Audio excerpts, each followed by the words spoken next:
Ladies and gentlemen, oh my goodness.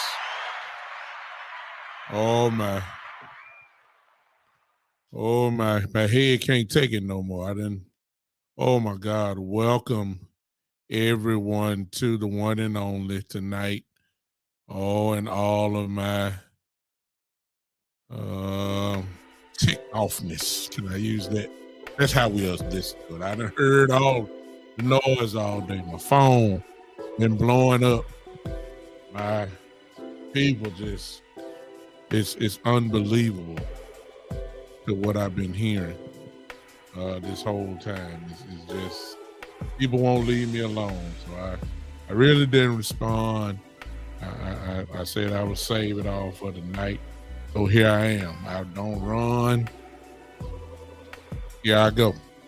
Hello, everybody, listen to me. Please share. Please share tonight, because I'm going off tonight. I'm just going to tell you. I'm going off. All you fans, and look, and I wear my star proudly. I preface this whole thing tonight by telling you I'm a Cowboy fan. Been a Cowboy fan for a long time now. 4 years old. I'm almost 50. I've been a Cowboy fan since 4 years old. I'm about to be 50 in a couple months. Please understand. I don't care what y'all say. Tonight, I'm going to tick you off. Well, some of y'all not going to agree. I'm just not going to tell you that now. I'm going to tell you that now. These are my opinions. You don't have to agree with them. It's no problem. I don't have no problem with it. I'm just going to tell you what's on my heart. So whatever I say, it's going to sound like I'm not a Cowboy fan. That's what it's going to sound like. But I am. And it is what it is. So we're going to get the truth tonight, because I'm not playing around with what I'm thinking. I hope that you guys will share. I'll speak to you in just a moment. I'm coming. I hope you share. I see comments already. I haven't got to the comment section where I can see, but I see some comments already. So I know y'all on fire too.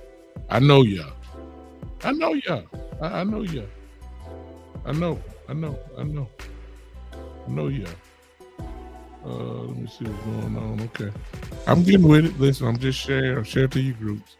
We're gonna go and kick this thing off. All right. Let me speak to everybody before I get rude to everybody. It's Ty.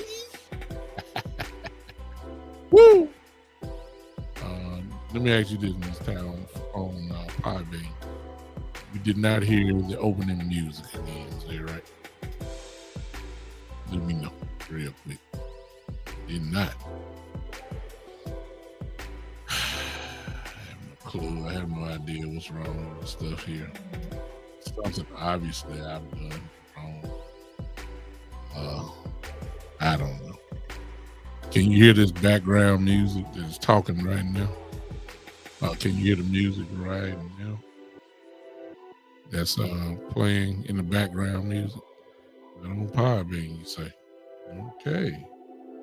All righty. Well, I might have to figure that out later. But stay on Podbean, because I'm gonna make sure you get it all right.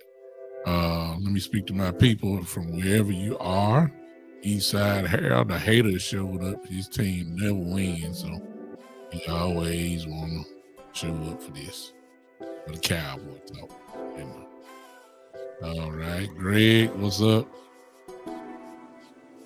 The Greg, just like me, we old Cowboy fans. Yeah, okay. He said my theory is they had a problem since 95. Hey, everybody coming in. What's up? Y'all speak to me. Let me know you here. Joe said he been a Cowboy fan since Tom Landry days. Let me tell you, I'm getting very frustrated with my Cowboys, man. Everyone from Dak to the defense. Yeah, hey, I love it. Y'all coming in with it's like both our teams. No, Eastside, don't try to put us. You won one game. See what I'm saying? I don't even know why you're here, but thank you for hanging. Eastside Harry, your team has won one game. We won 10. We're going to the playoffs. You're getting ready for the draft. It's a difference. See what I'm saying? Your whole organization is scouting players in the draft right now. My team is scouting players in the draft also, but we're getting ready for the playoffs. See the difference? We're scouting the teams that we're going to see in the playoffs. You're scouting just players. You see what I'm saying? 1 game, 10. No, we're a playoff team. So I guess that's where I start. Thank you, Eastside, because you shifted. Ladies and gentlemen, here's the first thing we need to say, okay? Before I rip into everybody, the Cowboys have made the playoffs for 2 consecutive years. That is to be commended, considering the fact that we just don't go to playoffs consecutive years. We don't. Because of that, tonight, just for this moment, we have to give credit to Kellen Moore. To Mike McCarthy. He has turned the program around. We were inconsistent, 8-8, 8-8, 9-7, whatever. You know, babe, Blue Star says, is it safe to say that we like our guys think, oh yeah, that's a problem. It's catching up now. Yeah, thank you, Blue Star. You know what time it is. Because obviously I ain't got to ask you. You thinking about, let me see. There's a possibility you thinking about cornerback position when you make that statement. That applies right now. Linebacker, with LVE being gone, that kind of fits that statement. Eastside, you ain't talking about nothing. At least we playing. You understand? We got a team, y'all. Greg said you heard the news about Jalen Hurts shoulder. Yeah, I did. And the Eagles, because of the game we lost, the Eagles really don't have to play Jalen Hurts. The game is really just a pride game. It's nothing that can happen if we beat the Eagles other than sending a message. That's it. Like, beat them and say, hey, in case we see y'all in the playoffs, please understand we coming for you. If we beat them Saturday, it don't mean, they just mean they got a 2-game lead. Right now they got a 3-game lead. We're not going to win the division. Back to what I was saying. Mike McCarthy deserves credit. He has took his team to the playoffs for the 2nd straight year, other than the year that Dak got hurt with his ankle. This man has won double-digit wins. Got to give him credit. But he was doing that in Green Bay. He was winning in Green Bay, but he got fired. You understand? Hey, what's up, Cool? I thank you. We just talked about Jalen Hurts. Really, the Eagles don't even have to play. The loss yesterday pretty much, in my view, sealed the division. Is over, if you ask me. So the Eagles actually can get a little, Jalen don't have to play. It's no, why? It's a game that's, the Cowboys win. It just, it's a pride game. They beat us without Dak. You need to beat them without Jalen Hurts. See what I'm saying? So if they play fine, it's a big game because the Cowboys don't need to get into a losing streak. Just in case y'all don't know, we lost to Jacksonville. Got the Eagles coming up. Then we got Tennessee. And it's just as yesterday proved, and the week before with Houston, it make no difference about the records, y'all. It makes no difference. It makes no difference because the Cowboys find a way to keep teams that don't belong and keep them in the game to the end. Yesterday was just a flip of Houston. We very well could have lost to Houston. We just didn't make the play against Jacksonville yesterday. Obviously, and we lost. So here come Philly, and then we got Tennessee. Well, Tennessee ain't doing nothing. Y'all almost forgot. We can't stop the run.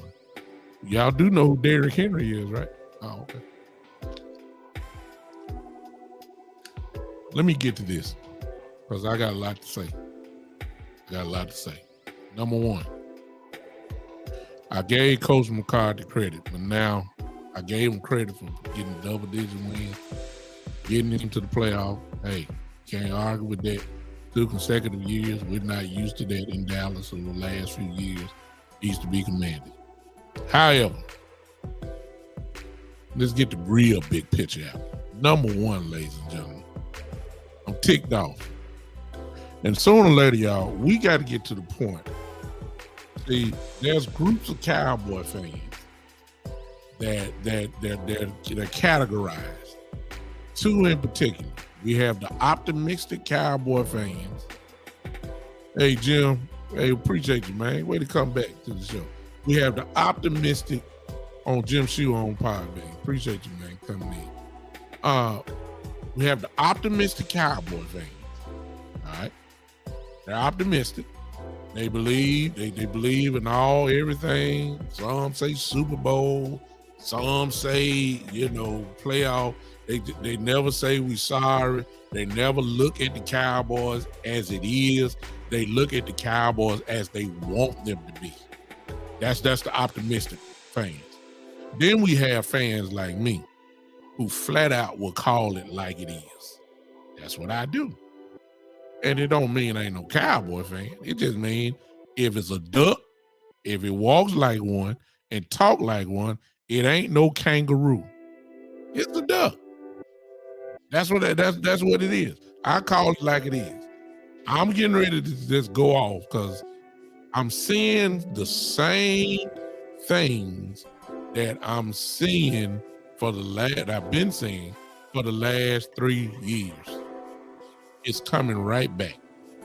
Everything is coming right back to square one. We almost, Hiracho, I don't know what update you're looking for, but just tune in. I'm beyond the loss now. I'm in big picture now. We blowed it yesterday again. One thing about the Cowboys, they win spectacularly or they lose spectacularly. It's the same. There's no in-between ground.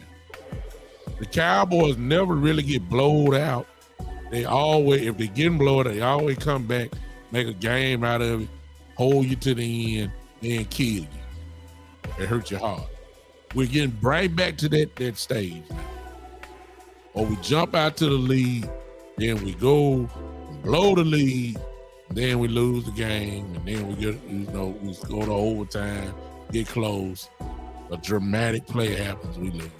That's what you saw yesterday. First half of the game, here your updates, Racho. First half of the game, we look like Super Bowl champions. Dak Prescott was dealing. Oh my God, the running game was working. Oh my goodness, they couldn't stop us. Second half, I don't know what team came out that locker room, but the team did the total different thing. We should have ran. We kept passing. I'm gonna get into why in a minute because y'all already know where I'm going. Let me get to my list now. That your recap, Paracho. We lost. That's the recap. We lost. That's the update. If you want updates on injuries, they say LVE's injury is a stinger. It's not related to his neck issue where he had his surgery. But he is going to miss a couple weeks, and that's a big injury for us because we got ran over again yesterday.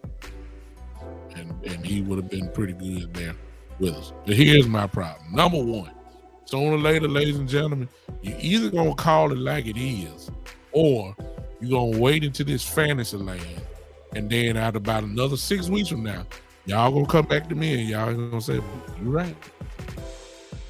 Y'all might want to write this down. Come back to me when it's all over. Let's see if some of this stuff's still here. Number one, here we go. Coach Mike McCarthy has no power. No power. No power. No power. How can you have such an excellent half and then catch amnesia in the second half? He has no power because Kellen Moore, he just who he is. And Coach McCarthy can't reel him back in. He can't. Here's a clue that really ticked, well, it didn't tick me off by what was done, But what ticked me off was that you didn't have the same energy in this session. Here it is. Did y'all notice yesterday that after a minute or so, in the second half, they benched Boss Man Fat, our cornerback, because he was getting torched over there, just like he got torched in the Houston game, just like he got torched in the Green Bay game. He got torched. They finally sat him down. They moved him out.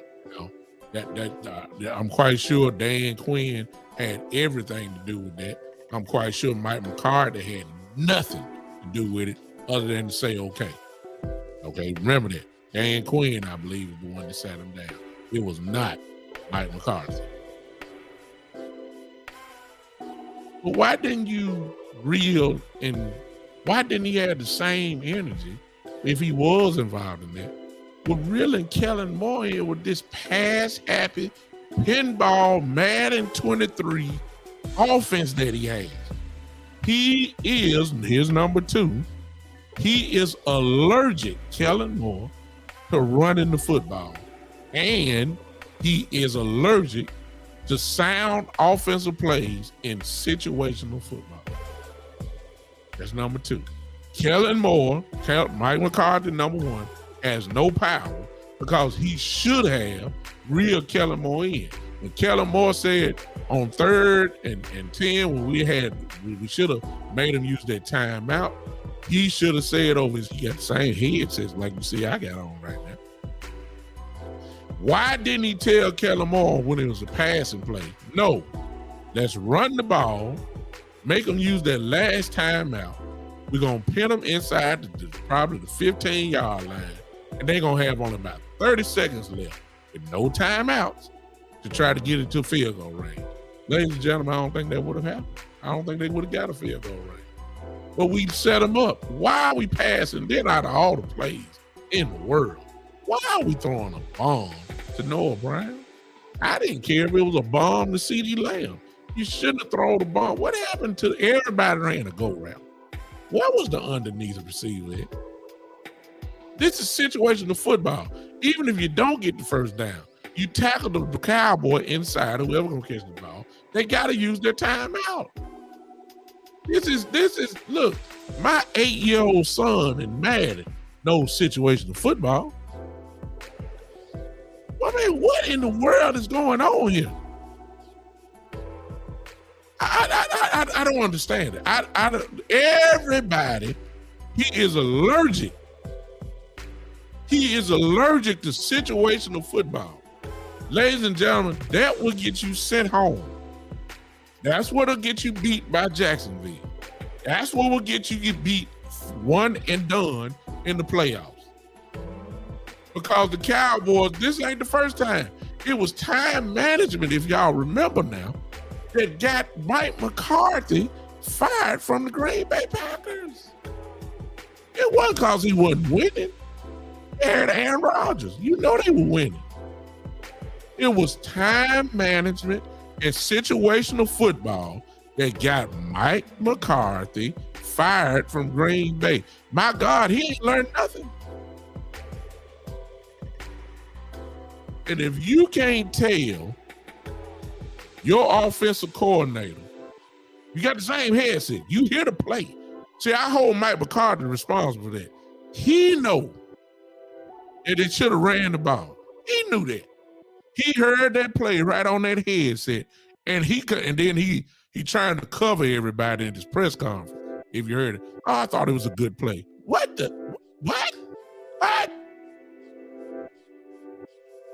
You thought it was a good play? What in the world? Huh? We armchair quarterbacks. All of us are armchair quarterbacks. We know what we should have done.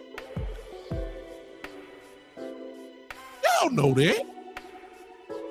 This ain't the first time Mike McCarthy's had these problems. It's all coming back to square one, y'all. What was going on in the preseason or the first press conference of the year? We talking about time management again? Do the Cowboys have to blow people out so we can avoid this issue? They said that's the only way, because when we get in tight situations, I don't know if look, I live here in Memphis. We used to have a term for that. Cedric Morris, you still on here? My little brother here, 49 fan, he enjoying this. We used to call it freezing up. When the pressure's on the line, and you had to make good decisions, it looked like to me we freezing up. That's what it looked like to me. And that goes to Mike McCarthy. You listening on the headset, and you allowed this dude to make this call when you know you shouldn't have done it. We gave the game to Jacksonville. Self-destruction. That's what we did yesterday. There's no way we should have lost that game. No way. No way. That's number. So one, look, it's unbelievable. Shane says that McCarthy couldn't change the play. Why didn't Dak do call an audible? He's a $40 million quarterback after all. Listen to me. What you're saying is not true. Is true, Shane. But I'm blaming Kellen Moore. Why? Listen to me, y'all. Because it's all tying together. Why is Kellen Moore trying to make Dak Prescott the MVP of the league?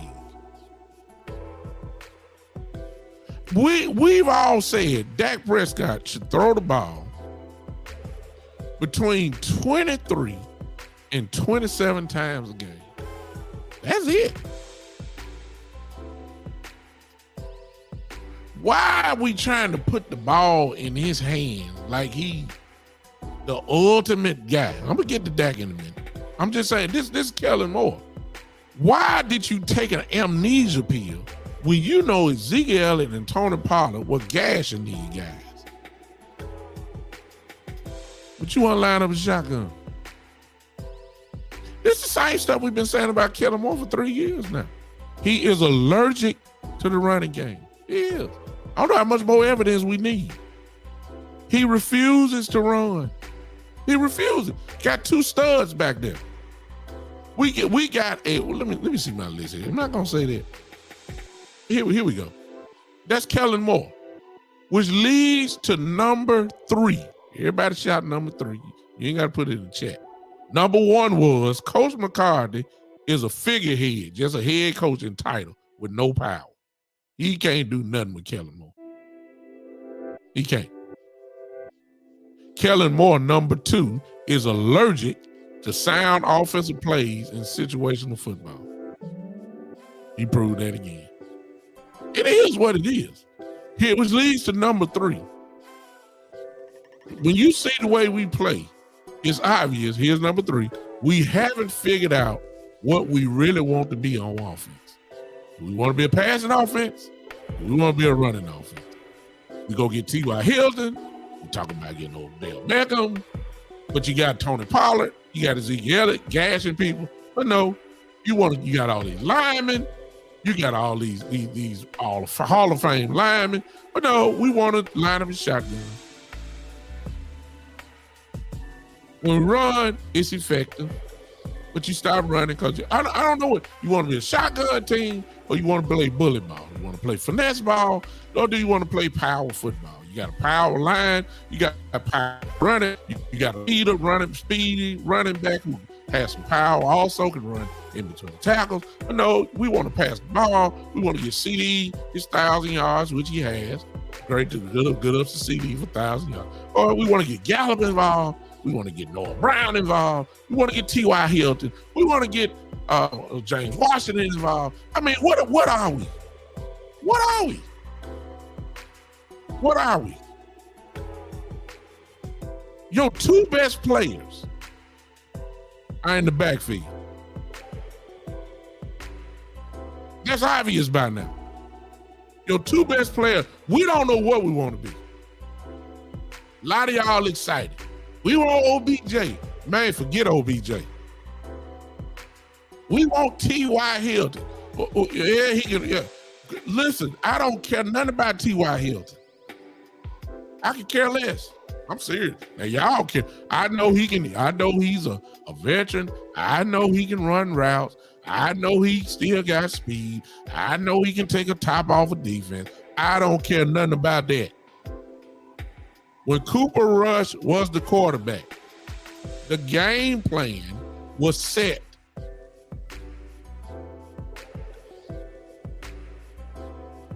I told y'all when Dak Prescott came back, I told y'all his eyes were going to get big and he was going to veer off the game plan that was set.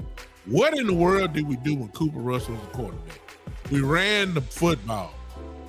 You didn't allow Cooper Rush to try to get him in the game. He made some key passes, no doubt about it. But you didn't look down there, Cooper Rush was throwing 50 times, 40 times, and all that kind of stuff. We ran the ball. Well, you know, they got stacked defenses. What in the world do you think was happening when Cooper Rush was playing? It was stacked defenses then. Huh? Joe says, can I ask you a question? Let's say Kellen Moore calls all three running plays, then Jaguars use their last timeout.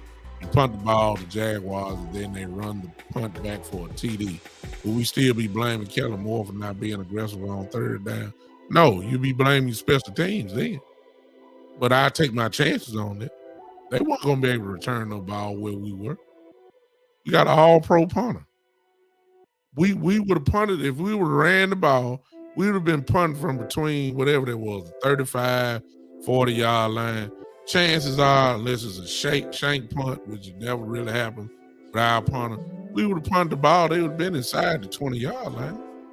Fair catch all day long with 30-some-odd seconds left and no timeout.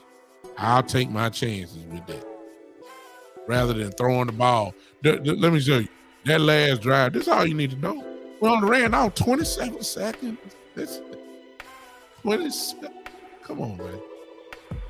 27 seconds is all we took off the clock. That's horrible play calling, man. It's horrible.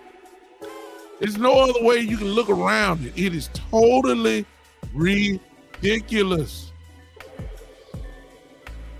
But we keep saying the same thing over and over again for the last 3 years. At some point, ladies and gentlemen, we just got to say it is what it is. Y'all hoping. That's what y'all hoping things happen. So you got to call it what it is. I can't stand Mike McCarthy. It was. I like the call. It's an aggressive call. No, you don't. You ain't playing smart football then. What kind of football playing? What kind of stuff is that? And everybody say, I know you're saying, we would have got the first down. You wouldn't be talking about this. I still would have been saying, why are we throwing the football? I still would have said it. Because the football sense tells you to run on third down, make them use their last timeout. If you can't get the first down from running it, punt the football. You're going to have them inside the 20. They got to go 80 yards, 80-some odd yards with no timeouts and probably 30 seconds ago. 30-some odd seconds ago, I'll take my chances then. If they beat us, they beat us. If they get to the field goal out of that, then they got it. But I'll take my chances. I'm just not giving it away. That's what we did. Number 3, we don't know what we want to be. We don't. We don't know what we want to be. The way they dominated in the first half, why the adjustment was to change it by passing? It's ridiculous. Kellen Moore, because nobody can't stop him except Jerry Jones. Kellen Moore, some of y'all saw my TikTok video. Kellen Moore is going to be responsible. Because we back at square one. Jerry said it best. Then Jerry said, hey, I got to have a deep run this year. That's the pressure he put down. Sean Payton, as everybody keeps thinking, is lurking in the clouds. That's what everybody's thinking at the beginning of the year, thinking he's there. Mike McCarthy, he got to have. So it make no difference about the division if you won. It make no difference about you win 10, 11, 12 games. Jerry Jones said it from the beginning. Look, I got to have a deep run this year. You got the team. Can't blame Jerry. Jerry is a general manager. Guess what? The job of the general manager is to put the right players on the field. If that be the case, ladies and gentlemen, you can't blame Jerry. The roster is there. As a general manager, he's done the job. You can call it Will McClay, fine. They've done the job. The players are there. Yes, they are. If you want to call it Stephen Jones, they've done the job. They put it there, and then they say, okay, coaches. That's why our problem is. I told you that at the beginning of the year. The draft, we good. Will McClay, his scouting department, we're great. We draft well. Y'all see all these players we got? We draft well. But it's right there after they draft and it goes into the hands of the coaches where the problem is. It's simply because we got cooks in the kitchen that don't know how to cook. Well, I'm gonna feel like, I mean, let me clap for myself now. Let me clap for myself. We got cooks in the kitchen. The cooks are Mike McCarthy, Kellen Moore, Dan Quinn. Those are the cooks. Most of y'all would say 2 out of the 3 can't cook. Dan Quinn can cook. I'm clapping. I'm gonna clap again. I'm gonna clap because y'all. I know some of y'all don't like what I'm saying. It's the truth. Don't tell me. Well, you got Kellen Moore. He has the -- offense in the league. And Dak, ever since Dak has been back, they've been #1. Yes, they have. But when it's the money time, when it's money time, and it's situational football that is common sense, that is in the hands, not of the players, but of the coaching staff. Ladies and gentlemen, you got to admit, something's wrong now. Need I remind you of the playoff game last year with the 49ers? Need I remind you of that? Something is wrong. I'm almost convinced the Cowboys got to blow folks out because if we get to a tight game, folks get a little nervous and shaky. Folks get a little tight. And when you get tight under pressure, you make either good decisions or you freeze up. Mike McCarthy been freezing up on us, ladies and gentlemen. Kellen Moore is who he is. I'm not expecting him to do right at all. I'm not. Y'all might. I'm not. I don't expect it. I'm not. I'm done. I got too much evidence now. Y'all can try to justify it. I don't care. I don't care. I done seen enough. Mike McCarthy, or particularly Kellen Moore, he is who he is. You just hope that the players, that's where we are, really, dear. And I've been saying this for years. We're really at a place, ladies and gentlemen, that the talent level has to override bad coaching. You know, you need a guy like Michael Parsons to erase mistakes. You need a guy like Pollard that can break a tackle, but seem to be a 5-yard game. You need the talent level of Pollard to break it, and he'll run for 65 yards. That's where we are. That's where we are. The talent level has to override. Here it is. I already said, number one, just in case we keep the score. Coach McCarthy is a figurehead with no power. That's number one. No power.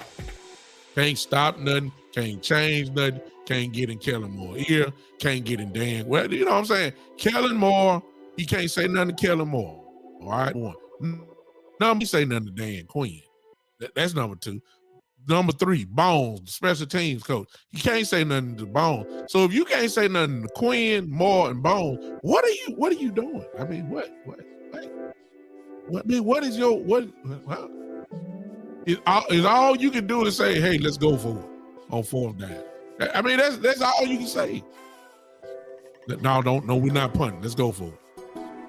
That's all you can do, because you ain't stopping Kellen Moore. Because he's a Super Bowl winning coach. He ought to know better. So he ain't got no power. Number two, Kellen Moore is allergic to sound offensive plays in situational football. Number 3, we haven't figured out what we really want to be. We don't know what we want. Are we a passing team? Are we a running team? Are we a well-balanced team? What are we? Where's the identity? We run with the identity, then we change it. Which goes to number 4. Let me come on down, because Dan Quinn, he not innocent either. We can't stop the run. That's number 4. We've been saying that for the last, God, what? That's before Kellen Moore took over. That's before McCarthy got. We still haven't figured out how to stop the run. On the defensive coordinator before Quinn was here, he couldn't stop it. Mike Nolan, he couldn't stop it. Huh? Before then, we can't stop it. Keep going, getting big old guys. They're getting pushed out the way. Hankins is hurt. I understand. Maybe he would have made a difference. Go get this Dent kid from Atlanta. He ain't even in the game yet. I mean, come on, man. I mean, Bohanna. We expected a lot from Bohanna this year. He ain't done nothing. What he done? What is he? I mean, come on. He playing better than what he did in his rookie year. I give him that, but he's no impact. Gallimore is too small. He can push around. Osa is playing well. You let go of Ridgeway, you let go of Hill. I mean, when are we gonna stop the run? The Jacksonville Jaguars, the running backs look like the second coming of Earl Campbell. When are we gonna stop something? Huh? When are we gonna stop anything? Ladies and gentlemen, watch this. I give Dan Quinn credit. I get Dan. Hey, Coach Price, I see you in there. I see you. Coach Price said great teams, great players cannot get full potential with bad coaching. That's exactly what I just said. I'm glad I'm not alone on this. Why it take so long? Here you go right here. Let me ask y'all this question. A lot of y'all need to make an apology. I'm included. We all need to apologize to Anthony Brown. Oh, yes, we do. Yes, we do. I said a lot of us saying, oh my God, we need to get him out of there. We need to get him out of there. Y'all share this because I'm going off tonight. I'm almost through. Yeah, we said we want him out of there. And we said, well, let's get him out of there and put Boss Man in. That's what we said. We said it. Y'all said it. I said it. How'd that work out? Ain't nobody gonna do it. Andy Bryan, in some kind of way, this get to you. Sir, I apologize. You with your absence is showing us how valuable you really were. Because Boss Man Fat, ladies and gentlemen, has been getting his brains kicked in. And it just started last game. It started in the Green Bay game. Green Bay, Christian Watson lost his mind. Boss Man Fat was on. I'm coming to Dan Quinn in a second. Then he got to the Houston game. Some kid named Moore, who I ain't never heard of, got a double-digit catches and over 100 yards. It's Boss Man Fat. Don't even go to Trayvon Diggs side at all. They know where the yards at. They want some yards, go over there to Boss Man Fat. Yesterday, got torched. Zay Jones had his best game of his career yesterday against Boss Man Fat. Which leads to Dan Quinn. Come here, Dan. Sir, I know you know more football than I know. You're a great defensive coach. Took the team to Super Bowls, won the Super Bowls as defensive coordinator. I'm not coming against it, but I do have a question. Mr. Quinn, just in case this get to you some type of way. My question is this. Why did you just keep running man-to-man defense with Boss Man Fat when you know he's going to get his brains kicked in? Can we get some safety help? Can we make him play zone or something? Because man-to-man, he getting destroyed. But you kept us in man defense. You ain't got AD. You know, you ain't got you got to change this thing up. And for futuristic, since you benched him, then you bring Nashawn Wright in. Nashawn ain't that great, but you know, and you really play man to man with Nashawn? Really? I know you like the blitz. I understand. But can you really, I mean, you got to change something up. Because that other side over there, they get destroyed. Can't put Bland over there. Bland is really a slot guy. So y'all thinking you need to put Bland on, you don't need to put Bland over there. Bland gonna end up getting torched. So you gotta have some real good movement in your hips. I got coaches on here, Coach Marv.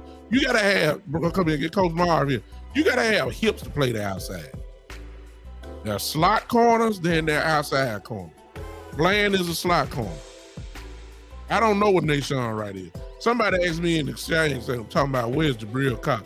Jabril Cox, no, he ain't hurt. He just can't get on the field. See, it's a reason why now, ladies and gentlemen, that you got to apologize to Anthony Brown. You got to apologize even to the coaching staff. Y'all, and some instances, I was calling for Boss Man to get in the game. He need to be playing. Anthony Brown is getting beat every now and then. You need to bring him in. You're now seeing the reason why Anthony Brown was the starter, because they knew that Boss Man Fat ain't all that.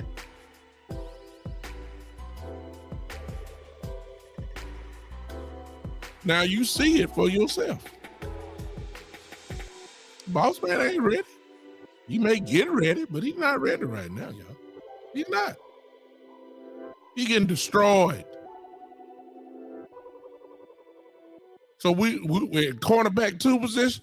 Dan Quinn got some work to do, and I don't know what. Look, I don't know what it is about the run. We can't do it. We can't do it. Put the best players on the field. Put Sam Williams on the field, please. Strong as a bull, can rush the passer, can set the edge.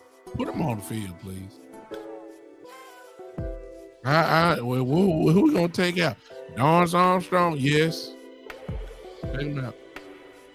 Let him get the backup role. I don't care if we paid him or not. Put the best players on the field. I'm getting very irritated with my team. And y'all still saying, oh, we clinched. Man, look, this is the worst feeling I had clinching a playoff spot. It really was. Let me get back to my list. Number 4. We can't stop the run, which leads to this, ladies and gentlemen. This is where I have a problem. It's 2 problems you're going to have. Number 5, here it is. The bottom line is we are not as good as we think we are. We got the same eyes I got. No.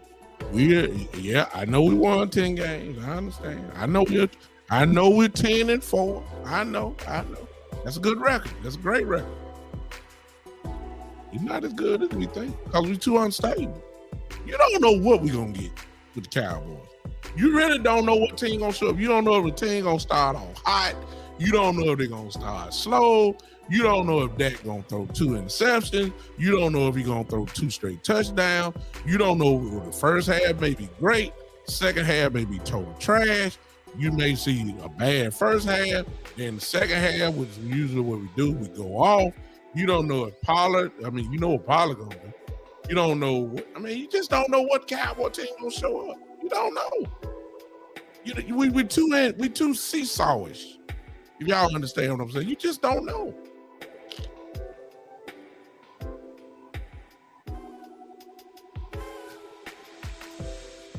Which goes to the bottom line. We're not as good as we think we are. We can't stop the run. It's gonna bite you in the tail. You got bad situational football decisions. You don't know what, come on. We're not, and it's gonna bite you. It's gonna bite you in the real moments. We getting ready to come up on the real moments.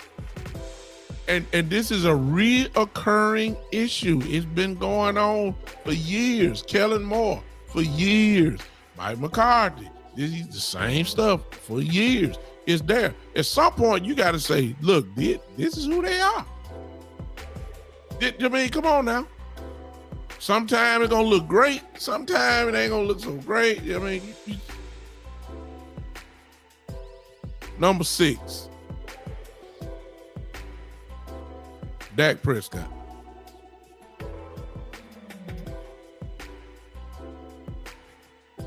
Now, the truth be told, if you look at his game,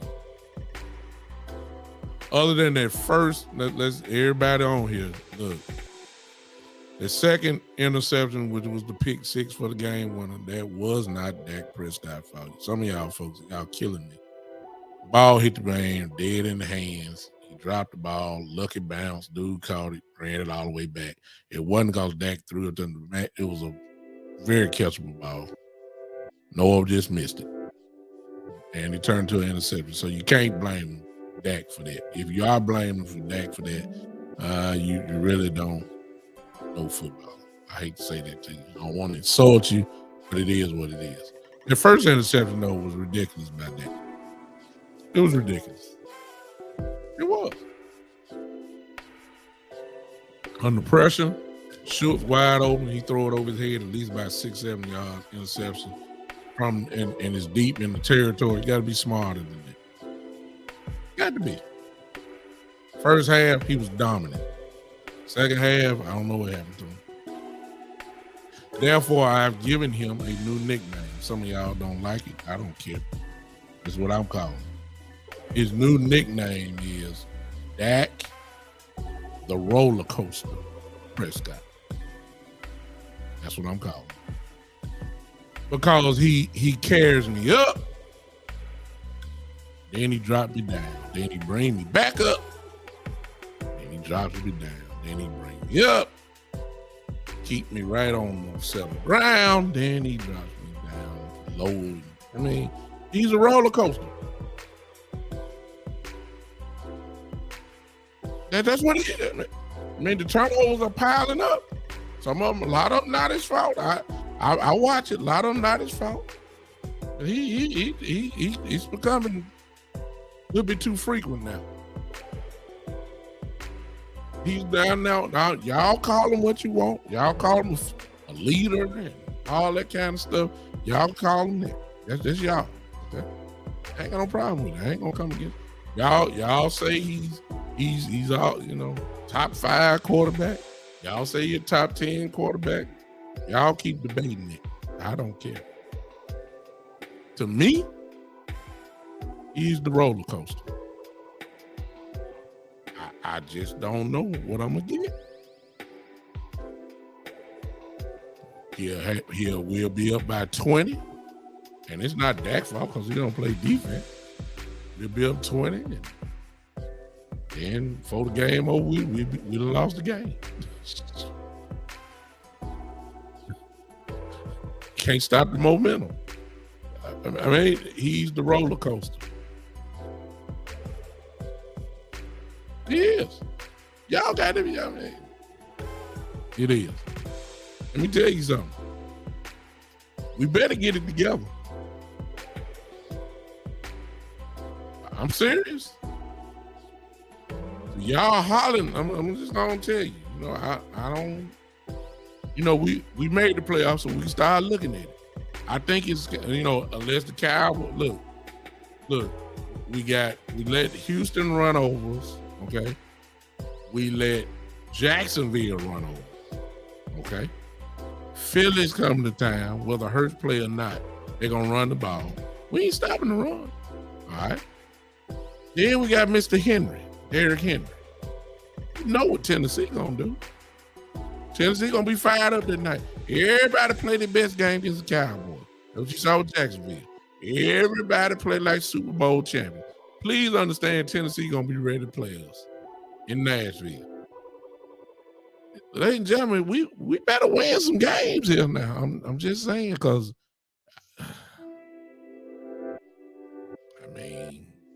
we better win some games, because it's a possibility we may drop them, maybe about 3-4 in a row. But we can't stop the run. I'm serious. Our defense ain't living up to what we've seen all year. Our defense not clicking right now. You know, if you got a 17-point lead, I mean, it's just like the Green Bay game. It was almost a carbon copy. You give them a big lead and they can't hold it. Something is wrong. Something is wrong. Okay. Dak. Everything. Look, we are all coming back to where we was at square one. They setting us up for it. We got questions about McCarthy. We got questions about Kellen Moore. And then we got questions about Dak. We're right. We got questions about how we gonna stop the run. What we saying all this at the beginning of the year? And nothing has changed. Nothing. We're in the playoffs. And, you know, some of y'all was, you know, on chats, and I know y'all are happy because, you know, we lost, but we in the playoffs. Listen, we ain't playoff ready right now. I'll get to the Philly game later on in the week. I'm off work, so I may come on in the morning or the next day morning, something like that.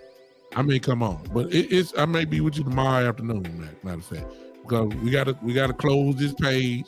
We gotta move on to Philly and try to get things together. But look, I hope they ticked off, because this is reminding me of the same old Cowboys. We're turning right back into that.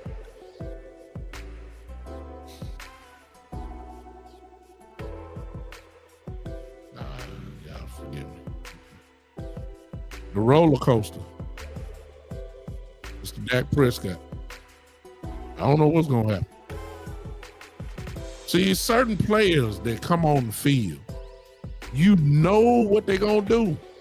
When Ray Lewis came out on the field, you knew. You had to question what was going to happen. You knew what Ray was going to bring to the table.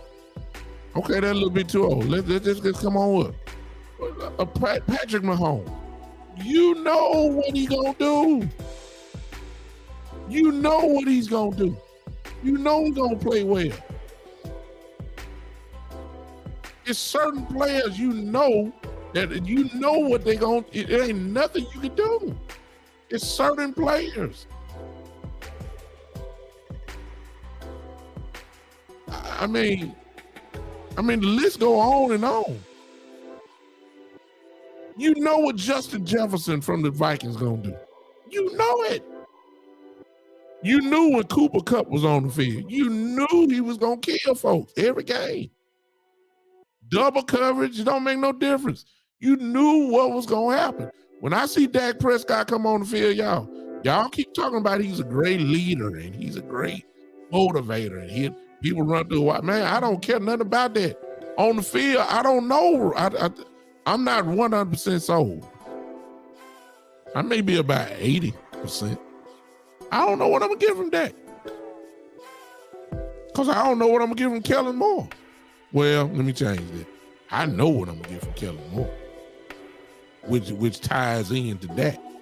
It really ain't, as crazy as it may sound, it really ain't, Dak is playing, but Dak is running plays that were called, and some of this stuff is just mind-boggling. I don't. All right, ladies and gentlemen. Let me put this up. If you're on Podbean, Coach, I think you're on there. I know you like I know you.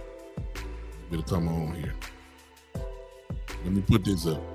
If you're on Podbean and you want to talk, and if you know to find me, how to find me on Facebook, I'm just going to eliminate all stuff here. Matter of fact, let me just try. Coach, I know you that. Let me just try it. Listen, everybody listen. If you cannot hear Coach when I let him in, let me know immediately. And then I'm gonna have Coach hang up and call on the call-in line there. I need to know if y'all can hear Coach immediately. So I think Coach, you there? Coach is there. All right, listen. Coach is here. He just said, yeah, I'm here. Let me know if you just heard him. Coach, before you crank up, you just start talking. Just give me your thing about the game yesterday. Somebody let me know if you can hear him. Go ahead, Coach.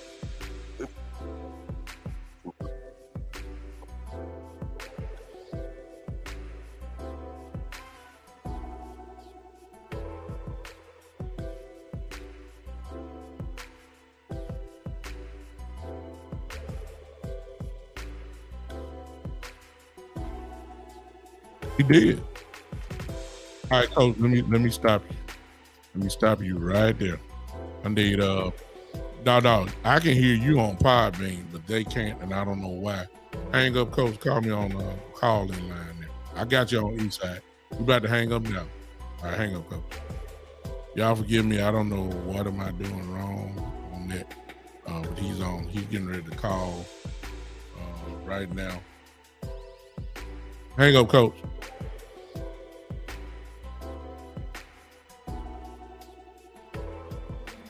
He's about to call in right now. Coach, if you're there, go ahead and call in on the call-in line. And we'll get his comments. I didn't even want him to crank up. I wanted everybody to hear him. Hey, Miss Tweet, I know you hear him because he was on Podbean. Okay, y'all, he's coming in just a second. But anyway, to get back to it, here you go.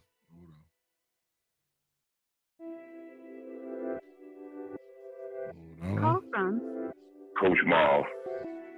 To accept, press 1. To send a voicemail, press 2. Okay. All right. Coach, you there? I'm here. All right. Everybody hear him now. I'm quite sure you can. Can you guys hear him? Right. All right. Go ahead, Coach. Yeah. I was this thing. I was talking to a friend of mine the other day about Dak Prescott, and he was going off about Dak Prescott messed up. And I had to let him know, and I just want to let everybody else know. Before Dak Prescott threw the interception, I think he had like 3 incomplete passes the whole game up to that point. Mm-hmm. So, and he made a bad pass, made a bad decision, was hit, made a bad pass. I think that Dak Prescott is held to a standard that's way above every other quarterback in good games, where it almost have to be perfect, and any mistake that he makes is magnified. Which, I watch a lot of football, and I see a lot of quarterbacks make a lot of mistakes, and it is magnified to a level. But I wanted to touch on what I saw coaching wise that really disturbed me, and this has to really lead to Mike McCarthy. One, as we came out of halftime, you saw a sideline that seemed like when they did the shot to the sideline, on the sideline, that really didn't seem like they were really focused. Mm-hmm. It goes to my point again, as I said, I think last week or a couple of weeks ago, when I was saying about at this particular time, you have to be almost a drill sergeant with this team, because you're getting close to the finish line, and you have to be in that locker room with an attitude that has everybody on edge. Yeah. Because this is the time you really have that team on edge, and you have to really, really be on edge about the details, every little detail, even in practice when it doesn't go wrong. When it goes wrong, you have to explode. Yeah. But the play that he threw the interception on, this is the thing about the play call on that.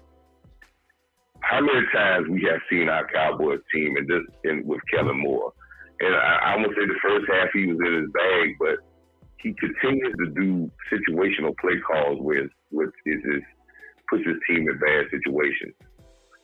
He puts his team in every time he gets backed up to the goal line or inside the 20-yard line with a lead or a change of possession. That's what he feels like he has to be aggressive and put pass plays in. Mm-hmm. Let's look at the first play they got a sack on. Yeah. They went they went empty set after a momentum play by the Jaguars, up by 10 points. Mm-hmm. They went empty set, max protection, 2 receiver route. Mm-hmm. Jack guy held the ball, 2 receivers, not many options to throw the ball, didn't drag the running back in the flat. Mm-hmm. Jack had to hold the ball. Next thing you know, in the max protection, they brought more people because they say you're going to keep them in. So they brought to match up one-on-one. You had some leakage after you had to hold the ball too long. Sack. Yeah. You did slow the game down again after you got a sack. You went intercept again. Mm-hmm. Yeah. Ridiculous. And then you ran a 3 receiver route. Yeah. And they blitz you because they got the momentum. So they said, well, we going to come after you because we're trying to make a big play because we just got back in this game. They blitz. He rolls to the right. They do get a little pressure on him, makes a bad throw, turnover. Yeah. That's putting your player, your quarterback, and your offense in a bad situation, in bad field position. Yeah. Now, that doesn't say that the quarterback didn't make a mistake and throw the ball wrong, but that puts your team in a bad situation. Yeah. Let's move on farther, and then that comes back when you talking about roller coaster. Well, when that gets out of that situation, and we finally get behind, that goes down and drives the team down and makes some great plays on third down, 3 tough third down passes, a third down run. Gets a score, and over bound, we go up. We go to the sideline, and you can look at our sideline like the game is over. Mm-hmm. It's actually all the way up to the time they were kicking the field goal. You had Dak had his hat on, his game winner, the game winner, his ball cap on. They over there laughing and joking. Nobody like, well, they're not gonna get no field. No, they're not gonna tie the game up. Mm-hmm. But this is the problem. You get a turnover. And let me just, by running the ball, okay. You get a turnover, and I think you get a great illustration of it. When we got the turnover with he fumbled the ball, which was a great run by him, and they were really beating us. That was just a bundle by them, but they was really driving the ball with the quarterback run. Mm-hmm. We get the ball. You could see when we came on the field, it was like the game was over. Oh man, we came over there. We had a hard time getting huddled up, and like there's no focus. We don't. Then we gotta do is come out here and do a few things, and this game is over. No urgency from the sideline to get this team ready to know this game is not over. We have to close it out because they got 3 timeouts. Yeah. We come out. Do you remember the first 2 run plays? Yeah. The first run play, we did some flamboyant, wide set formation, mm-hmm. and this is a coaching 101. When you have to run the football, and you know you got to run the football to kill the clock, the main thing that you want, because the other defense know that you're gonna run the ball, the main thing that you must have is backside cutoff. Automatic. That's the main thing, because you're going to say, okay, we're going to be physical enough on the front side. Yeah. We're going to make it man on man on the front side, and we're going to hope that we can be able to get our man can beat your man and get our running back to the hole, and he could plow for some yards, but we cannot allow backside to come because they're all up on the line of scrimmage and cut off the run off the backside. Yeah. We ran a play with a formation that gave them the backside. When you watch the one Ezekiel got stopped in the backfield, we ran this wide formation. They didn't respect it. They came out the backside. They tackled Ezekiel in the backfield before he can get started. You did some shotgun. It was a play that was not even designed where it was just like we came out there and just threw a play up just to throw a play up. Exactly. The second play, we go some motion and do a motion to back and give him like a jet sweep. Yeah. Doug, when you're trying to run the football at that particular time, you don't want to go sideways. You go sideways, they got all their people up there looking for the run. Exactly. That's a lost yardage play. They call timeout. We go overlook, and when they call timeout, people understand. We get to see the coaches as well as they do. Yeah. We go to the sideline, and the best play call, when you say you want to be aggressive, you was over there for 30 seconds, and the only thing that you could think of is basically what we call a Hail Mary because you're doing that all night. Yeah, all go route. And you've been killing with the running back out the backfield all game long, getting the average of 6 to 7 yards with getting the ball to Tony Pollard and Ezekiel Elliott in the flat. Yeah. Where they got room, they make break a tackle. It's a safe pass. You go make sure the completion, so the clock is, they have to use the timeout. Plus, you give them a chance to break a tackle and get the first down. You run all 9 routes. They play deep. You hold the ball and you actually just throw the ball up to say, whatever luck comes up, we get it. Yeah. This is just that's coaching horrible malpractice. Yeah, Go to the overtime.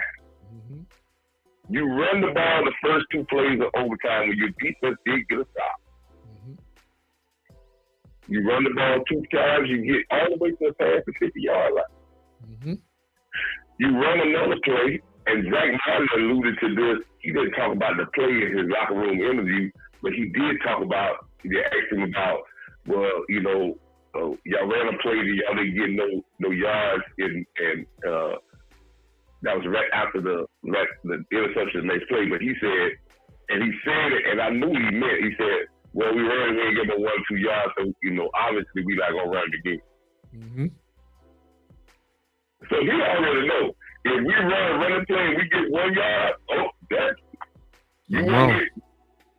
we're not gonna run it. We're not gonna run it 2 times. But no, if it's 1 yard, we gotta pass 4 or 5 times, then we'll come back. Yeah. So you get past the 50-yard line.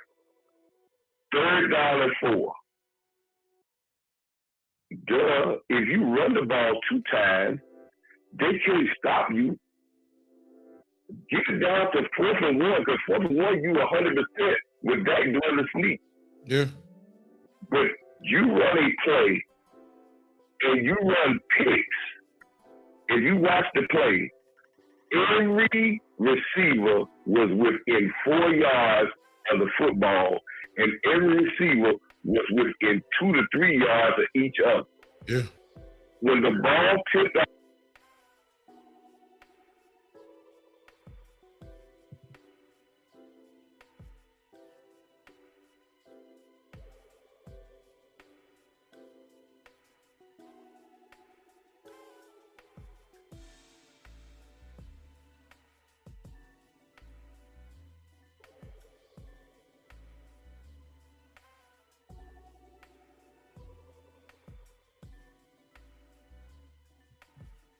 he pass happy.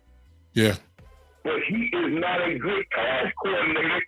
A good pass happy. Yeah. This is what I'm trying to say. He wants to pass it, but his route concept and his route concept limit great players from being great, Exactly. and it tries to make role players stars. Yeah. So it's not the point that we said, okay, if he was so pass happy, and he made the game so much easier for guys to get open, and he was such a great pass coordinator guy, why are we still asking for receivers? Exactly. That's what he said. You'll see him this week. Thank you. Why do we keep asking to get great number one, big name receivers if this guy was such a great pass coordinator? Mm-hmm. He wouldn't need all that because he would be able to get people open, wide open, because his concept would be unbeatable. Exactly. But he is not good because his concepts are very bland, they're very basic, and he wants to do it, but he just is not ready as a guy that can act in the big time moments. And this is where it shows up. And I leave you with this one. The defense and Mike McCarthy. I've been saying for a long time, Mike McCarthy's not a leader of men. No. And with this young team that does not know how to win a Super Bowl, that is a young, talented team, that is a really team that is young with no playoff experience. Yeah. You have to be a real leader of men to get these guys focused and to get the consistency out of these guys week in and week out to do their job and be the maximum that they can be. Yeah. And he's not that guy. Yep. Dan Quinn, I'm not going to leave Dan Quinn out of this. Got to get him. We have disrupted this defense, and I'm going to say the fans. Michael Parsons was a queen. Mm-hmm. And he made defenses react to him wherever he was at. Yeah. And for this defense to be better, we need somebody to attack from the inside out. And that's not going to stop him from rushing. That's not going to stop him from pass down, major pass downs, getting it to be in. That's not going to stop him from coming from the middle of the field, in the middle blitz, matching up on guards. Yeah. But down in and down out where guys can say, I've been blocking this guy all day. Yeah. Michael Parsons is a good pass rusher, but he's not a Bosa. No. That's just the truth. He's not a Bosa.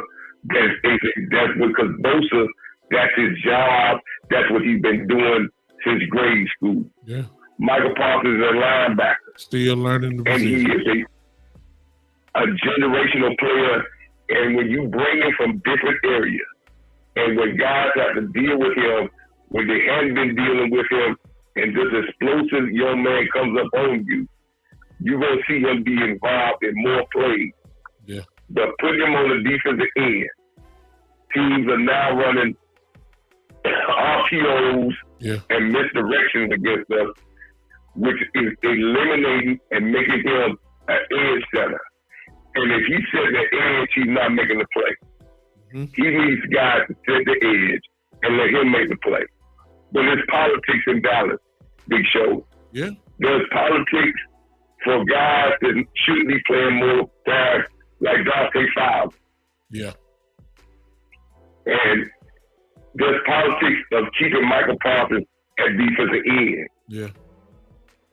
And if this team is going to win, somebody going to have to break the rule. Somebody got to stand on the table and say, we're too close. We got too good of a product here. Yeah. And they got to say, we ain't standing for the politics. Yeah. Yeah. And let it go. But it's a frustrating thing with Cowboys fans. Let's don't get, listen, we 10-4. We just got to get better. The run game, we shouldn't be worried about the run game. Yeah. I watched the film. The run game is just, it's all about discipline, man. Yeah. Once we got once we got flustered, you can see the whole team got flustered on defense. Once we got flustered and that big play happened, you can see guys trying to take hero ball, jumping inside, not keeping the edge, just trying to make hero plays. Yeah. But this comes from who sets the tone. It's not the defensive coordinator. It's not the offensive coordinator. Head coach. The head coach sets the tone Yes, sir. of how the team plays. And when you look at Mike McCarthy on the sideline, do he look like a cool, calm, in charge guy? Coach, I said it best. I'm gonna say it one more time. My number one statement was Coach McCarthy is just a figurehead with no power. That's what I said. Well, I have never. I said this on the end of my live show the other day, and the boss said I should have said it while we was in. I said I have never seen a great ship get to great waters without a captain. Mm-hmm. We don't have it. We don't have it. So we don't have it. The Stars got to align and got to get it right. And I know the people out here saying, well, the players got to take out. These players don't know big time. How many guys? I don't think a player on this team that won a playoff game. No one is Tyron Smith. Peters, and Zach Marr, and Peters has won the playoff game. Peters won the Super Bowl. That's it. And you don't lean on your offensive line and put the emphasis on them to do what they do.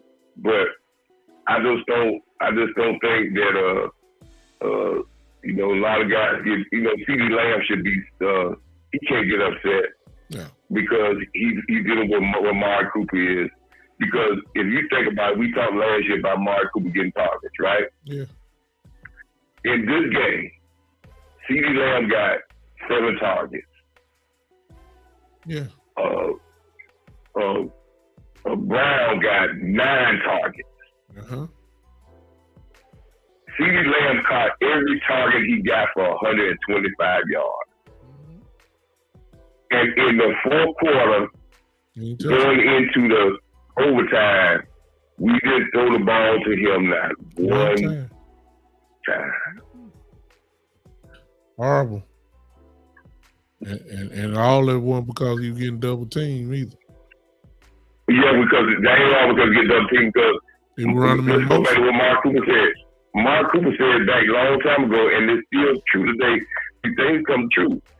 When they talked about his target, he said, well, I kind of know in the middle of the week how it's really going to go. Yeah. Well, people said, Kevin Moore was trying to make it say, no, we try to throw to the open guy. Yeah. But come this year, a couple of games ago, about 4 games ago, Gallup got no catches. And he came to the podium and said, well, I got to apologize to Michael. We got to get his number called in here. The next game, the first 5 catches went to Michael Gallup. Yeah. So it tells me that it's already predetermined who's going to get the target. And that's why you have sometimes CeeDee Lamb running down the middle of the field wide open. But I can guarantee you when they run a pass plays, Kellen Moore says the ball needs to go here, and that's where it needs to go. And when that person is not open, Dak's sitting there holding the football. Exactly. And he's got him programmed because he believes in him. But I tell Dak Prescott, if he got anybody listening to this show, Dak Prescott, I said a long time ago, you gonna let Kellen Moore take you down a rabbit hole that you ain't gonna never get out of. Yeah. I know you give him a lot of credit for getting you some great numbers and getting you through this adversity time to get your contract. Yeah. I believe that you're a great quarterback and can be even greater. But Kellen Moore can't take you to the next level. He ain't going where you going. You done had a 3-year trial. You know what I'm saying? Sometimes these some people can't take you to the next level. You got to admit it. It is what it is. He can get you to this place, but that's his ceiling stops right there. That's what's going on. That's right. You know, and that's You where see your friend. You see your friend, but sometimes you gotta say, hey. Sometimes you gotta go and say, hey, we done went as far as we could go. Yeah. Exactly. And he needs that new voice to come in to take him to even bigger heights. I tell you what, you better turn around quick, Coach, because they are, you know, the way I look at it is that I believe that Kellen Moore, because they ain't gonna stop it. I mean, he is what he is. If it's a one and done, or you know, if not a deep run, as Jerry says, I believe Kellen Moore gonna get everybody fired, everybody, and he ain't gonna have to worry about it anyway. And so it is gonna be what it is. I hope they don't make. Well, yeah, he gonna get everybody fired. Yeah, hey, listen, except him. And listen, big time. Nobody, what we see, right? Don't believe. I think Kellen Moore thinks that nobody else sees. It's some old high school coaching me and some other guys that armchair quarterbacks can see it, and you can hear it in the interviews from your players. And they don't say it directly, but you can read between the lines what they're saying. Oh yeah. You think the rest of the NFL going to hire Kellen Moore? Listen, the rest of the NFL didn't hire Jason Garrett. There you go. So you think the rest of the people going to hire Kellen Moore? No. The only people, just know that the only people that would hire Kellen Moore is a college team, and he would actually flourish in his offense in college. But it's the NFL. You can't do that here. But we've been saying the same thing for the last 3 years. Big time. He went flourish. I'm telling you, when he gets a job, he's gonna blow up like him. He's gonna blow up like him because those things I point out about design, right? Yeah. That's only working because you got some marquee players. If you ain't got marquee players, gotta get it done. Woo! Gotta get it done. Gotcha. I appreciate it. Thank you for the time, brother. I appreciate you, Coach. Thank you so much. You got it here.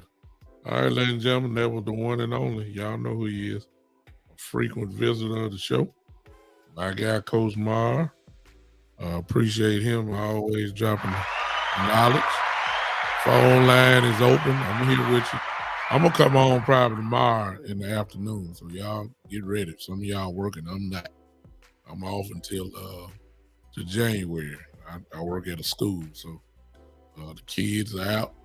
Nobody's there, so I'm here. So y'all going to be seeing a lot of me these next 2 to 3 weeks or whatever. I'm going to be like Boss and West Coast and all of guys here in law. Every time you turn on, they notification up. They doing videos. I did a video today. You know what I'm saying? I'm doing it. Terry says 7 years of that.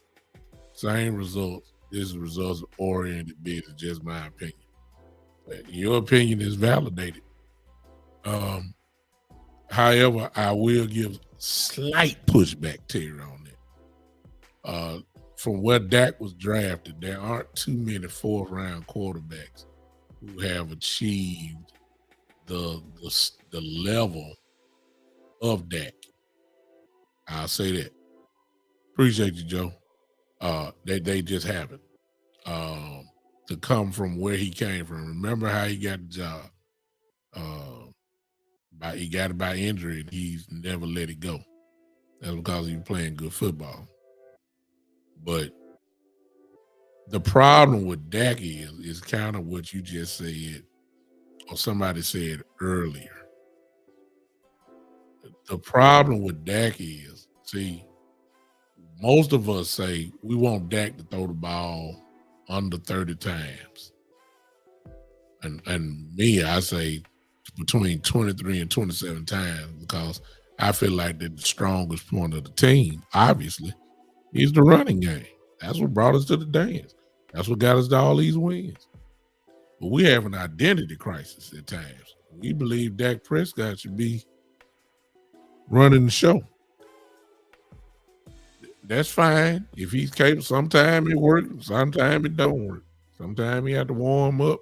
Sometimes he have to come back and he'll get hot and come back and all that kind of stuff. The problem is this with that.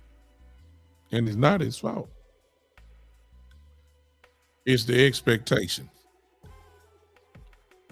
The expectations of his contract is what the reason why everybody's go off on Dak. It's just that simple. Because when you pay a guy that amount of money, not only do you expect him to do some great things, but you also expect him, when you pay this type of money, those type of quarterbacks erase mistakes. See what I'm saying? You want this guy to it's kind of like, and I'm not knocking Dak at all, but it's kind of like Joe Burrow a couple weeks ago. Joe Burrow played without Mixon. He played without his number 2 and 3 wide receiver. Number 1 and number 2 receiver, and Joe went out there and lit folks up. You got Mahomes. He lost Tyreek Hill. Everybody saying how he gonna win. Well, you see what he doing. That's expectation. They want the ball in Mahomes' hand, throwing it 50 times a game. You want Burrow throwing it 40 times a game because that's the strong point of your team, your quarterback. Kind of like the game we watching now. The Packers want Aaron Rodgers to throw the ball. They want it. Even though they got Aaron Jones and Dillon back there, the Green Bay Packers say, look, yes, we have Aaron Jones. Yes, we have Dillon. But the strong point of our team is Aaron Rodgers. So we don't mind him throwing it 40 times. We don't want that at Dallas. We don't want Dak Prescott throwing the ball that much. But what we want him to do with those 23 to 27 times, you want him to have a first half like he had. You want Dak Prescott to go, if he's throwing 27 times, you want him to go at least 22 to 23 out of 27. That's what you want. The contract, you want him almost to be perfect. And he's not. We all know that. He's not. He'll tell you that. But what has messed Dak up is when he put his name on that contract, everybody raised their expectations. Like, yeah, you paying 40. I need to see. You don't even say playoff game. We say we need to see the Super Bowl. That's what we say. 40 million. And if we don't get there and we have games like this, then that's what, and again, not his fault. Dak had a good game yesterday. If you just really look at it, Dak had a good game. That wasn't his fault. An interception on them, Noah Brown. The first one was, but Dak was cooking yesterday. I mean, I'm still gonna stick with it with the route. I call it like it is. I just don't know which team gonna show up every week. I knew, I hate to say this, and I'm not saying it. Please don't mess me up here by thinking I'm saying something here, because I'm not. When Cooper Rush was the quarterback, I knew what we were going to do. I knew it. I knew who was going to get the ball. You were putting the ball in your hands of your best player. I knew it was going to happen. My question is, when did that change? Because you ain't putting it in the hands of your best players now. You died. You done had an identity crisis. You think Dak is on that level as the best player on the team. He's not. I asked y'all that question the other day. Out of offensively and defensively, name your top Cowboys. Dak wasn't even on some of y'all lists. I said, name the top 5. One person, it was Joe. Joe right here. Joe was the only person that had Dak Prescott in the top 5 of the best players on the team. Some of y'all kept going. Y'all had Dak almost at about 6, 7, or 8. When I ask you who the best player on Kansas City Chiefs team is Mahomes. Y'all know that. Cincinnati, y'all gonna say Burrow. Packers, like y'all watching now, y'all gonna say it's Aaron Rodgers still. I say the Buccaneers, you gonna say Brady. If I say the Chargers, you gonna say Justin Herbert. When you say the Dallas Cowboys, you need to be saying it's Tony Pollard, Ezekiel Elliott. See what I'm saying? It's the difference. But the identity crisis is wrong. Kellen Moore believed that Dak Prescott need to just air it out. He's not that type of quarterback, y'all. He's not. He's a complimentary quarterback. That's what he is. I got 7 years of proof. I know what he is. I've seen it. He is a complimentary, excellent short to intermediate throw quarterback. Down the field is where he has his little issues. From 0 to 12 yards, Dak will destroy you. Throwing the tight ends is incredible. Throwing down the field, that's where the issues are.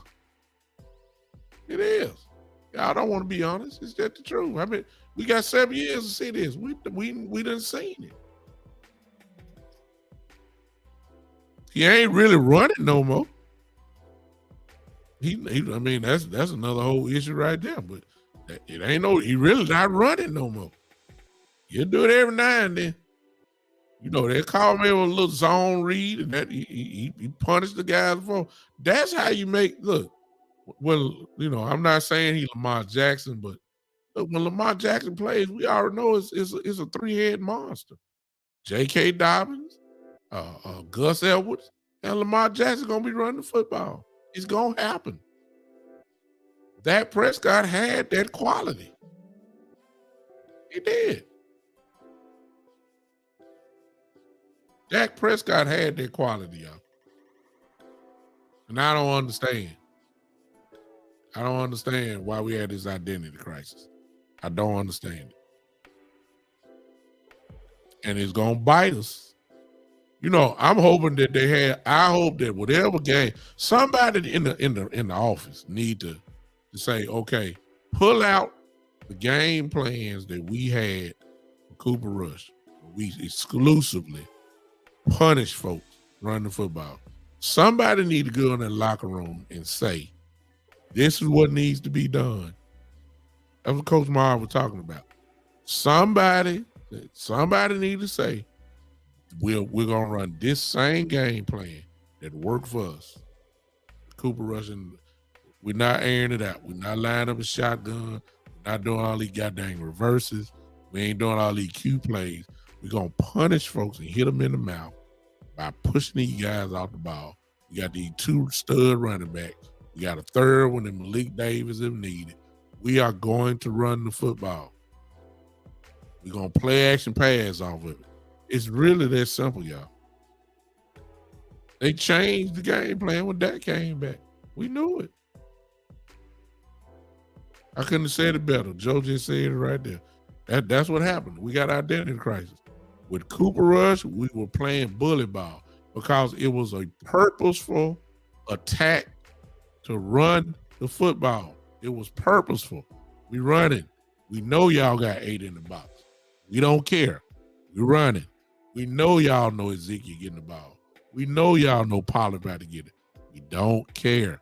We're going to run the football. Something has changed. Something has changed. We have turned into the Cowboys of old. A quote-unquote balanced attack. And somebody gonna say, hey, we number one, you know, since Dak been back, he's number one. Yeah, it's fine. But the argument tonight is situational football. That's the argument tonight. I think we're horrible. To be so good, we're horrible. To be so good, we're horrible when the chips really at the middle of the table.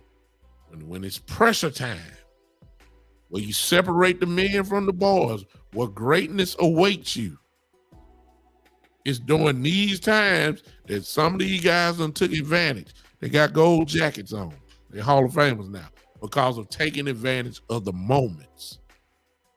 That's the difference.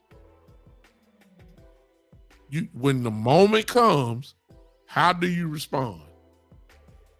Right now, we ain't responding. It ain't just started now. We don't respond well. And ladies and gentlemen, when we get to the playoffs, that's really what the playoffs are all about. Moments. Can you take advantage of the moment? The moment when the moment comes, when it's time to buckle up the chin strap, when it's time to go to work, can you take advantage of the moment? And there's been a lot of games, y'all, that we just ain't found. We ain't took advantage of the moment. Yesterday adds to that chapter. I'm done. I talk too much. I'll see y'all tomorrow at some point in time. Just turn your live notifications on. I'm coming. We're going to flip the page. I done got all my little griping out the way, crying, whatever you want to call it, complaints, whatever you want to call it. I'm done. I'm on to Philadelphia now. I'm on to Philadelphia. You got to turn it around. We don't need to be having a downward spiral going we all the way to the playoffs. Need to get some momentum going now. Joe says actually called 40 Russia plays on problem.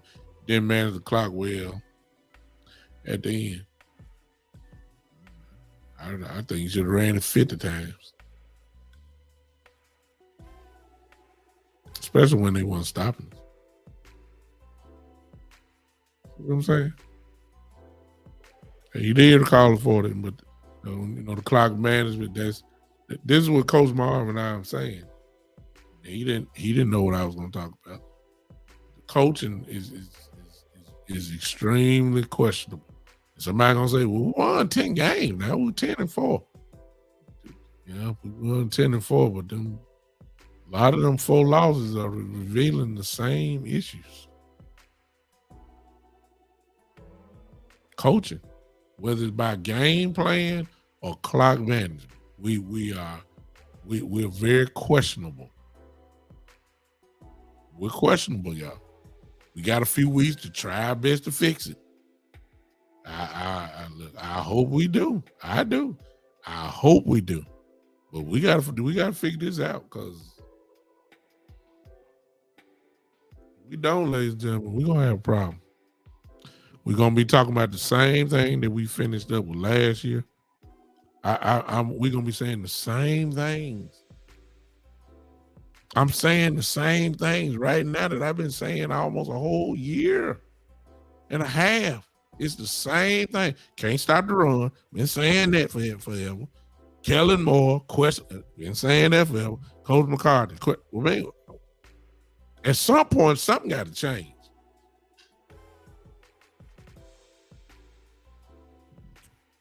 Hope they get it together.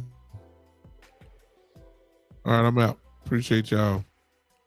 Appreciate y'all hanging with me. Thank you, Shane, Joe, Coach, Miss Smith on Podbean. Thank you for hanging with me. It's time to go. Y'all enjoy the rest of the evening. I'm through. I need to go. I done cried so much I almost need to go wipe my eye with a towel. Y'all done heard me cry about the Dallas Cowboys. I'm all cried out. I'm done. I'm going to Philadelphia, y'all.